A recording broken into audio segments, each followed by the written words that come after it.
Je suis très en colère. Très en colère.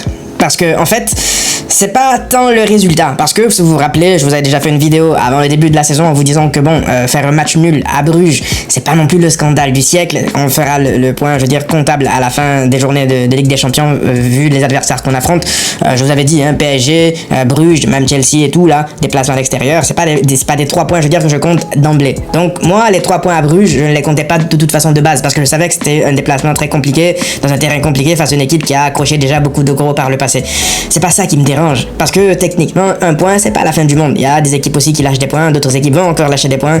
Je pense que si tu gagnes les matchs que tu dois gagner, tu finiras dans le top 8. Mais c'est le contenu qui me dérange. Le contenu me dérange énormément. Et je vais tout de suite commencer par parler de Monsieur Hansi Flick. Alors, je sais, hein, Flick, il m'a apporté beaucoup de bonheur la saison dernière, je pense pour vous aussi, hein, je pense que pour beaucoup de supporters du Barça, Flick c'est un sauveur, on est d'accord, on a vécu des expériences, des émotions de fou la saison dernière, mais lorsque un coach est borné, obstiné, je pense qu'il faut aussi savoir être objectif et le dire. Alors, à sa décharge, il n'a pas un effectif XXL pour mettre en place sa tactique. On sait que quand toute son équipe est là et que tout le monde est au top niveau, sa tactique, c'est juste du caviar, c'est juste un plaisir pour les yeux. On l'a vu la saison dernière. Le problème, c'est que le Barça est dans une situation financière compliquée. Flick n'a pas un effectif XXL. Il peut pas se permettre d'aligner quasiment 2 équipes type compétitives pour jouer la Ligue des Champions. Il voit que son équipe est à l'agonie physiquement, que le pressing, c'est juste du n'importe quoi. Mais il continue quand même à jouer avec cette tactique que je dirais, moi, de suicidaire, la vérité. Parce que lorsque tu ne presses pas et que tu décides de mettre ta ligne offensive aussi haute, ta ligne défensive, pardon, aussi haute, comment vous pouvez ne pas appeler ça du suicide? Je comprends pas. Moi, la vérité, je ne comprends pas. Je ne comprends pas. Lorsque tu sais que tu concèdes limite une occasion toutes les 5 minutes, à chaque fois que l'adversaire réussit à faire 1 ou 2 passes, je sais pas, essaye de devenir une équipe normale. T'es pas obligé d'avoir ta ligne. En fait, le problème, encore une fois, c'est pas tant à sa volonté d'avoir cette ligne aussi haute. C'est de savoir, lui, Flick, que ses attaquants et ses milieux ne pressent pas bien, ou en tout cas, il y a quelque chose qui fonctionne pas devant, mais il laisse quand même sa ligne aussi exposée. Donc là-dessus, oui, je lui en veux. Oui, on peut taper sur les joueurs autant qu'on veut. Baldé, il défend n'importe comment, je ne comprends pas. Koundé aussi qui couvre leur jeu au bout d'un moment. Mais ils ont appris à défendre comme ça sous Flick. Aujourd'hui, c'est devenu une sorte de rituel. En fait, c'est automatique dans leur tête de jouer à la ligne du hors-jeu. Le problème, c'est que lorsque tu joues de manière constante, de manière systématique la ligne du hors-jeu, mais que devant, ça ne presse pas et que le porteur du ballon a 1 million de temps pour choisir à qui donner le ballon, mais tu t'exposes.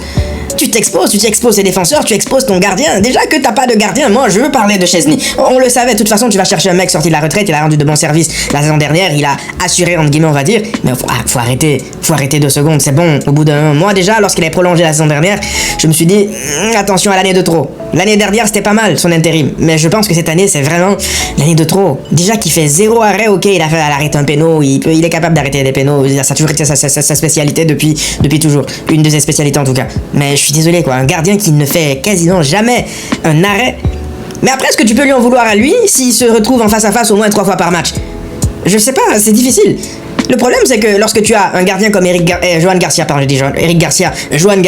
qui te rassure derrière, qui réussit à ne pas faire de clownerie comme ce que Szczesny te fait en fin de match, moi, je vous dis la vérité, je suis arbitre, je siffle pas cette faute sur lui. Juste parce qu'il est idiot en fait, je siffle pas la faute sur lui, je siffle pas. Et d'ailleurs, je pense que l'arbitre n'a pas sifflé, hein, c'est passé la VAR qui l'a appelé pour lui dire, ok, il le déséquilibre légèrement, il touche le gardien. Il y a faute. Moi, je pense qu'il le déséquilibre, mais il joue à quoi en fait? Son équipe est déjà à 10 contre 11. Il y a Eric Garcia qui est sorti sur blessure. Frère, joue la sécurité. Qu'est-ce que t'as à faire un dribble dans ta surface de réparation alors que déjà de base ton équipe pue la merde depuis le début du match? Et il se met à sourire derrière. On n'a pas envie de sourire, frère. On veut pas sourire avec toi actuellement là. Moi, je sais pas pour les autres, mais moi, j'ai pas envie de sourire. Je regarde cette équipe actuellement, je n'ai pas envie de sourire. Ça ne me fait pas sourire. Je suis désolé. Je suis en colère. Qu'on se dise des choses. Moi, l'impression que j'ai actuellement, c'est que Flick, il est dans un véhicule qui n'a pas de frein. Vous voyez un peu, je vais essayer de vous faire une sorte d'analogie. Et c'est un véhicule qui n'a pas de frein, d'accord? Et il conduit ce véhicule à 200-300 km à l'heure. En fait, c'est ça le plan de Flick actuellement.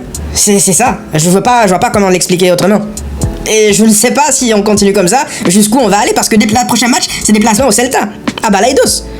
Le problème aussi, c'est en fait de se dire que peu importe l'équipe en face, vraiment, peu importe l'équipe en face, le Barça va concéder des occasions, énormément d'occasions. La saison dernière, on se disait que oui, c'était plutôt fun, c'était même un peu drôle, ces matchs ping-pong, on en marquait beaucoup plus, donc ça passait. Mais cette saison, moi, ça ne me fait plus rire tout ça. On fait pas des matchs 3-3 spectaculaires parce qu'on est fort, parce que le match il était bien, vraiment techniquement dans tous les sens. Non, on fait 3-3 aujourd'hui parce qu'on est clownesque.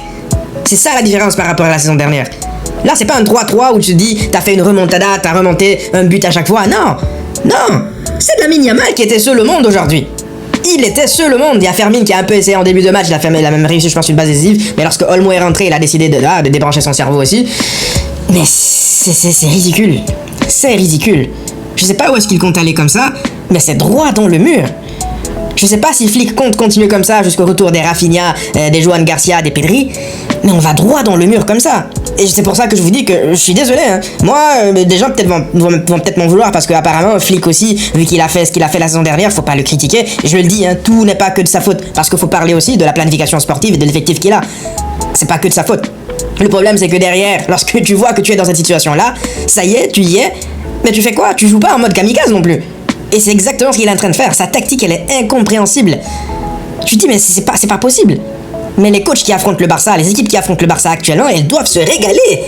Se régaler, en fait. En termes de nombre d'occasions, le Real Madrid, on a fait passer le Real Madrid pour une équipe intergalactique. Liverpool, qui est en galère de fou. Juste ce Liverpool-là a réussi à les ramener sur terre. C'est vous dire à quel point actuellement on pue la loose, on pue la merde. Je suis désolé de dire les termes comme ça, aussi crus, mais c'est comme ça que je le pense. Et je sais pas jusqu'où on va aller comme ça. Moi, ça m'inquiète. Moi, je vous disais en début de saison, voilà, j'ai envie de me jauger au plus gros. Mais là, ça y est, mon échantillon, je l'ai. Je l'ai. Ça ne peut pas être que l'absence de Rafinha, l'absence de Pedri, l'absence de Johan Garcia, parce que même lorsque Pedri était là, même lorsque Rafinha était là contre le Rayo, on s'était mangé une tempête là-bas, hein, je vous rappelle. Je pense qu'on avait fait match nul, miraculeusement, je sais pas comment, ou une défaite, je sais même plus. Mais c'est là pour le coup, c'est inquiétant. Je sais pas c'est quoi l'objectif, mais pour la Liga, peut-être que dès la semaine contre le Celta, là, on peut dire adieu à la Liga. On peut dire adieu à la Liga en jouant comme ça, là, en offrant autant de cadeaux aux adversaires à chaque match. Mais vous attendez, en fait, tu commences tes matchs avec 2 buts de retard quasiment. En fait, c'est clair. Le Barça, lorsqu'il débute un match, tu sais déjà qu'il part avec un handicap de minimum un but encaissé. Comment est-ce que tu veux gagner des tirs comme ça? En te disant que tu pars avec un but encaissé de base. Et ça encore, c'est si l'adversaire, il vendange. Parce que minimum, parfois, c'est 2 buts. Je sais pas quoi vous dire la vérité, vraiment je sais vraiment plus quoi vous dire par rapport à cette équipe. Vous savez, moi de base, je vous disais que je regarde aussi le foot pour prendre du plaisir au-delà du résultat. On a gagné des titres la saison dernière, même si on aurait aimé gagner la Ligue des Champions. Mais cette impression en fait de m'asseoir pendant 90 minutes et de me faire chier, c'est ça qui me dérange en fait. Cette impression de me dire que je perds mon temps et que je ne prends pas de plaisir et que mon humeur en fait est négative à cause de ce que je vois pendant 90 minutes, c'est ça qui m'embête en fait en regardant cette équipe. La saison dernière c'était fun. J'avais hâte que les matchs ils arrivent. Là, c'est pas fun du tout. Ce qu'on voit là, ça nous... En fait, je sais pas, à la fin de ce match, t'es déprimé du foot. Je sais pas pour vous, là, moi, souvent, les résultats du Barça impactent mon humeur par rapport à ma consommation même de foot, en règle générale. Parce que lorsque je regarde des équipes qui sont bien, qui jouent bien au football, le Bayern par exemple, je suis envieux, en fait. Je me dis, mais je regarde le Barça, je dis, mais qu'est-ce que c'est le gouffre, en fait, le gouffre. Et là, on va affronter Chelsea, le nombre d'occasions aussi qu'on va leur... Non, mais ça me rend fou, en fait, ça me rend fou. T'es pas obligé d'être tout le temps là avec ta ligne aussi haute alors que tu défends mal. Tu sais que cette tactique elle fonctionne pas parfois, essaie de reculer un peu ton bloc, un bloc médian, même pas être là à camper dans ta surface. Hein. Le Barça ne se procure quasiment même plus de contre-attaque si vous remarquez. C'est parce qu'ils sont là, ils essaient de presser, le contre-pressing ne marche pas, le pressing ne marche pas, en 2 passes l'adversaire, ça y est, il est en face à face. Moi c'est ça mon plus gros problème. Lamine Yamal, au moins c'est la bonne nouvelle, c'est qu'il revient petit à petit. Au moins on le sent beaucoup plus à l'aise en fait. Alors son match n'est pas non plus en première période, il était un peu effacé, c'est parce qu'on lui donnait pas non plus le ballon tout le temps. Mais encore heureux que Lamine Yamal soit là, sinon on repart avec la défaite.